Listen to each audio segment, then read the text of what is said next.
Hey guys, it's Dave. Today I thought we would feature the Hoya Sunrise. Not too many years ago, this was a social media darling and it had a commensurate price tag. It seems to have fallen out of favor because I don't see it, and that is a shame because I think it disappeared before many people could have grown this to maturation. And it is quite a plant. And let me give you a close-up here while I tell you that I bought this a year ago February, so what is that, 14 months ago or so, as a 6-inch one vine starter. And I potted it up in a 4-inch, one of those small plastic containers, and at the end of that summer I put it into this 4-inch pot, which is glazed on the inside, and it is a victim of its success in that it is covered in peduncles right now, but it keeps blasting them. It's difficult to keep this much plant hydrated in the mix I have it in this size container. And it's just an example of how things can change. You know, there's a ton of foliage on this plant now, and so it needs an upgrade. And we will see if it needs an upgrade in pot size or if it just needs a modified mix, something that retains more moisture. But at any rate, this plant, just briefly, was hybridized in 1992 from Michael Miyashiro of Hawaii, hybridizer of many terrific Hoya.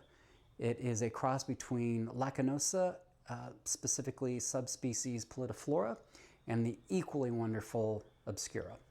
That's another one I have a great specimen of. You'll see that in a future video. You'll see this one in a future video too, when these plumped up peduncles bloom. I think it's a marvelous plant. I don't know why it fell out of favor. I have a friend who owns a nursery, and she grew a ton from seed because she couldn't possibly meet the demand at the time, and then she couldn't give them away by the time they were grown up enough to start selling. So that's how quickly it came and went. And how better to build a YouTube channel than featuring a plant that apparently nobody wants anymore. Those are my good ideas. That's what I do.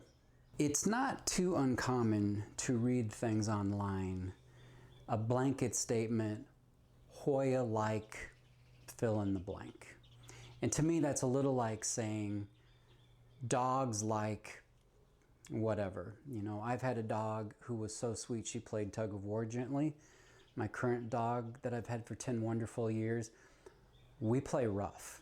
And she's drawn blood many, many times. Very different dogs, same with Hoya.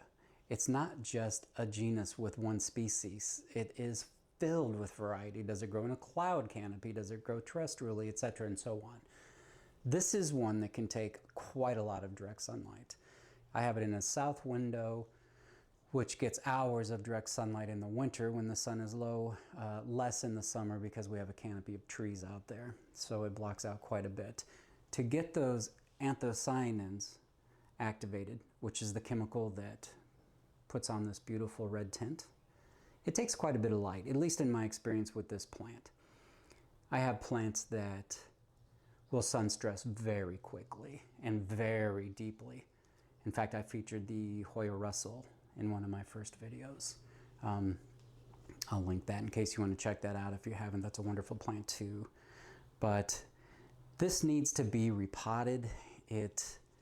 Things change, and this has put on a tremendous amount of plants since I put it in this 4-inch pot, pardon me.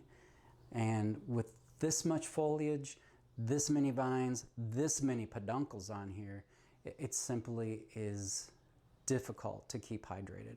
And I'm seeing some stress signs.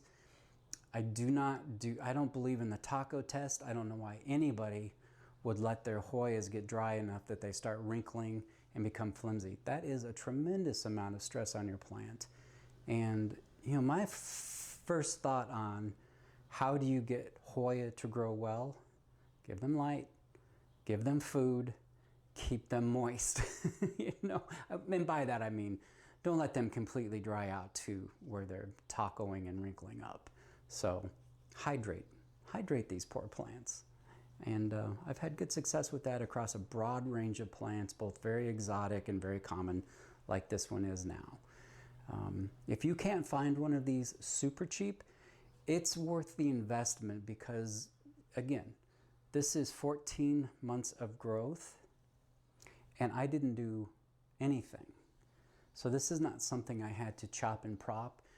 These vines will grow to a particular length, and I don't know if it's the weight, because it's getting plenty of light, so I don't know if it's the weight of the vine, but it somehow sends a signal to the base of the plant to put out another vine, and another, and another, and another, and another.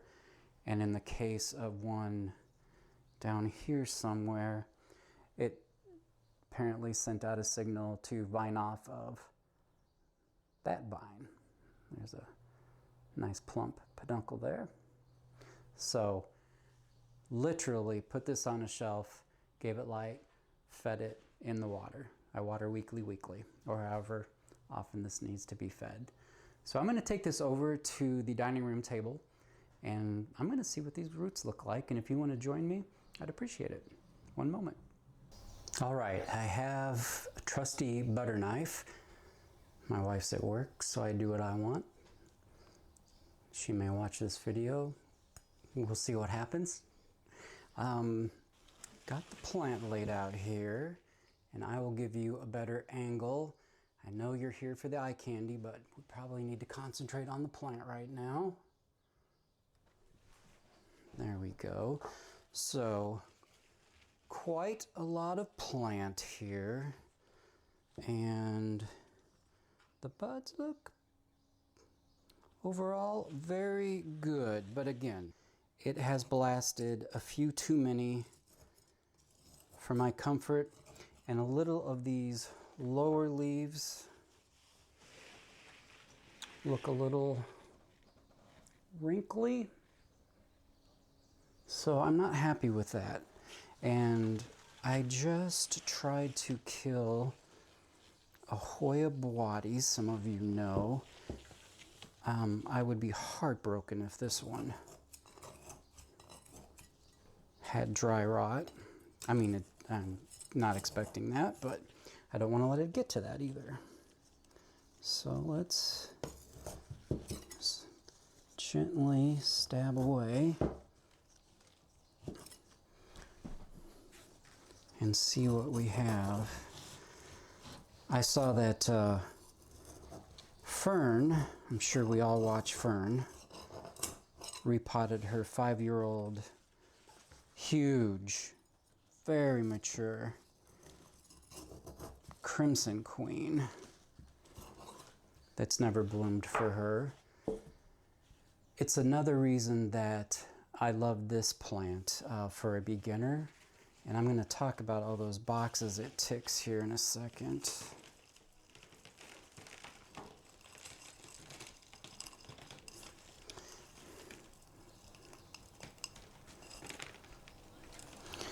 Okay, it's coming. Let's see. Looks great. It feels great. I'm very happy with that.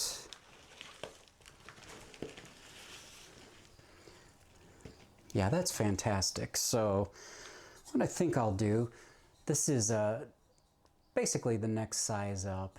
These are the Italian ones you can buy at Lowe's. I really like these. And that should give us plenty of room. Not too much, but enough. And then my normal mix of cocoa chips, cocoa coir, and number 3 perlite. And that's it. So it's a totally inert substance here.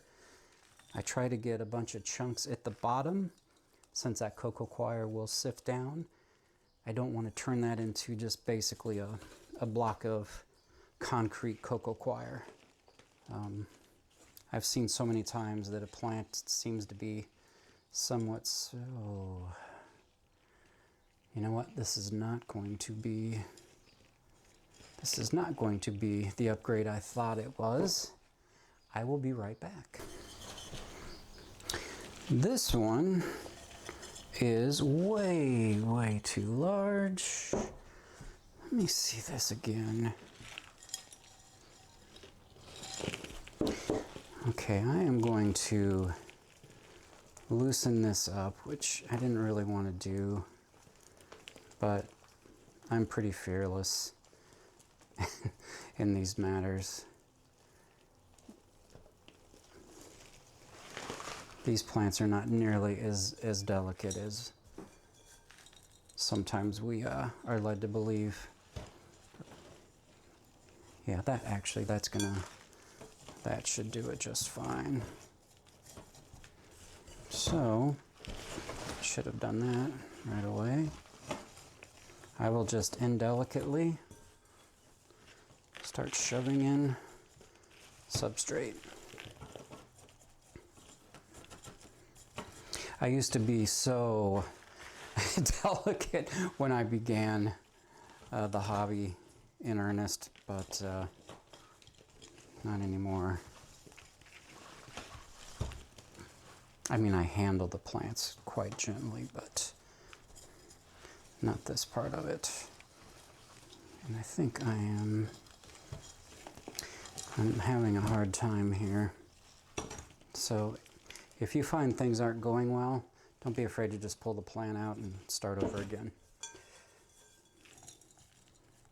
That is not a worry I ever have. You know, it's just a challenge with, there we go, trying to hold this much plant in and down and get it filled underneath all that heavy, heavy foliage. With that foliage, I don't want to break anything. So let's see how we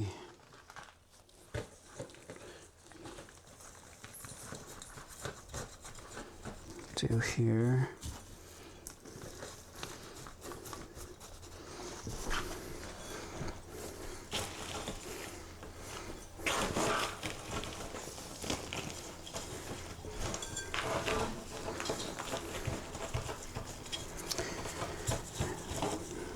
Looks good. I think we're getting there.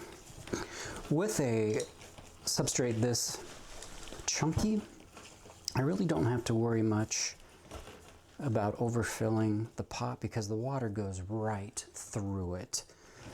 So it's not a situation where I put water on it and it just flows all over the shelves. Most of my plants I do take to the sink one by one, which is the slowest possible way you could do it. But this one usually, because it is on a shelf and facing the window, it's a lot easier just to leave it alone. In other words, by easier I mean less chance of me to break it piece by piece. So that looks good. And then I will very thoroughly water this, as I always do, and feed it with my normal MSU fertilizer. So with that, we have got a newly potted Sunrise. What I love about this plant, and probably what takes some of the shine off the penny for some people, anybody, most people can grow this successfully. It takes so little effort, just paying a little bit of attention like I am to these leaves that appear to be just starting to get a little wrinkly, even though I watered it on Sunday and I noticed it last week. So that was worth noting. It's a beautiful plant. It has these great ovate leaves. It sun stresses. It has striking venation. So it ticks all of these boxes to have a really interesting foliage plant, and it blooms young, and they are beautiful. I wish it were filled with them now. I will, no doubt right now there is a picture of one of the flowers, and it's a much larger umbel than the lacanosa or the obscura. So think like the old timey silver dollars, you know, the really big ones. That's about the size of the umbel. So it's a nice size flower, and the smell is so good, so good. Not sickly sweet, not as sweet as a lacanosa, but I would say honeysuckle maybe, something like that. But this is an absolutely wonderful plant. Add it to your collection if you're looking for something easy, beautiful, striking, and maybe we can bring this back to being it girl once again. Be good to yourselves. I'm going to see you real soon in the next one. Bye-bye.